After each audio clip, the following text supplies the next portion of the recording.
तो गाइस अभी मैं नीचे गया नहीं था, मैं कह रहा था ना आपसे नीचे जाता हूँ, थोड़ी तो धूप में बैठ जाता हूँ। काफ़ी लोग ऊपर छत पे भी बैठे हुए हैं यहाँ पे और पटाखे भी फोड़ रहे हैं काफ़ी, क्योंकि दिवाली का टाइम भी नज़दीक आ चुका है और काफ़ी मतलब ठंड वंड भी हो चुकी है बहुत ज़्यादा। हल्की सुबह और रात की ठंड है, वैसे तो आफ्टरनून में तो आपका मौसम गर्म भी रहता काफ़ी होता है। ये ब्लॉग मैं छोटा मिनी ब्लॉग बना रहा हूँ गाइस, उधर होगा बोलने के लिए, पता नहीं कैसा लग रहा है आप लोग।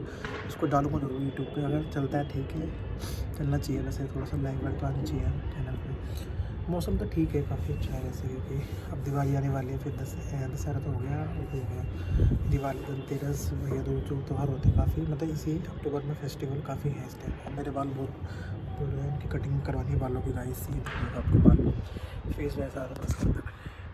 अब चलते नीचे, क्योंकि मैं नीचे पहले भी लेके कह रहा था आपसे, क्योंकि मौसम थोड़ा गर्म की वजह से रहेगा ना। अभी इतने कंबल में धूप लगी रहा, तो गर्म तो हो चुके हैं। अब चलते हैं नीचे, ठीक है गाइस, मिलेंगे आपको पार्क के अंदर।